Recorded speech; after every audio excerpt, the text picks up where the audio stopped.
So this is something that I used to do when I was around in middle school. All it is just starting a little picture and then just circling around it.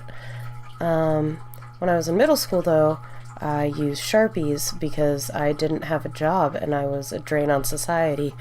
And now that I have to go act like a normal person almost every day of the week, I decided to use erasable markers instead.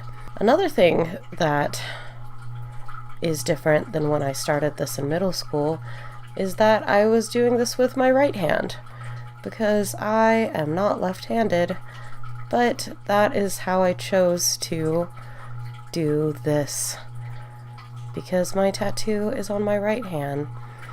Well, arm. It's not on my hand. I'm not that cool. I got it on my right arm because I felt like I had a tendency to point to my left because I'm right-handed. So when I was first talking about it, I was going to get it on my left arm, and I chose to get it on the right instead, for the very reason that spurned me, or scorned me. I'm not really sure what the correct word would be for that. But yeah, it turned out to not work out super well for me, but that's okay.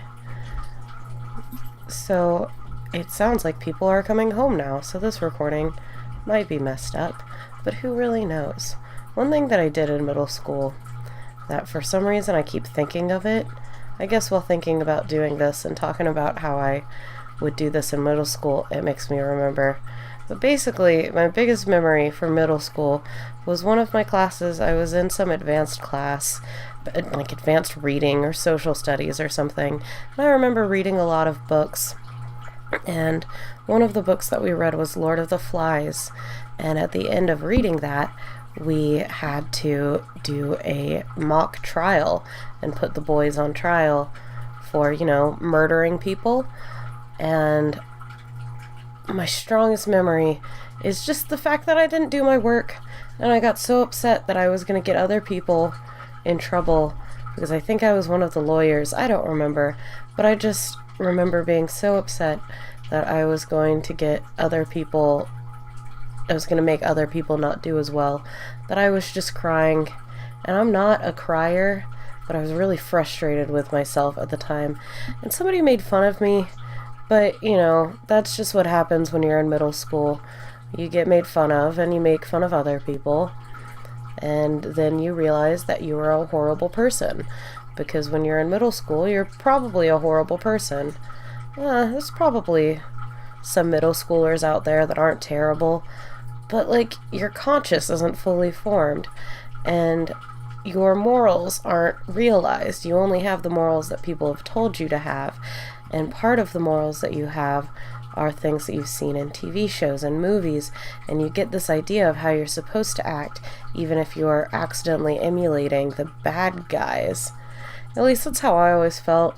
I always felt like half of the things that I did when I was in middle school was because for some reason, because of the shows that I watched or the movies I watched, I thought that I was supposed to act like the mean girl or whatever and say X, Y, or Z, because that's what people did on TV.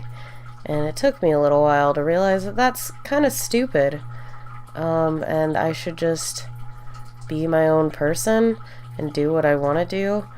But no matter what, you're just going to be subjected to what's going on around you. And that's what's going to shape your personality, for the better or for the worst. And you just have to make a decision if you want to be better or you want to be worse. And it's a morally gray area. There's nobody who's going to tell you this was the right thing to do. You just have to decide for yourself which is the right and which is the wrong. And you just gotta hope that you always choose the right. And if you choose the wrong, you have to own up to it. Even if you don't say it to people and apologize, you gotta know to yourself that you did the wrong. And you gotta make up for yourself in your mind. I don't know how I got to that, but anyway, thank you for watching my video. I will see you in the next video, I guess. Alright, bye.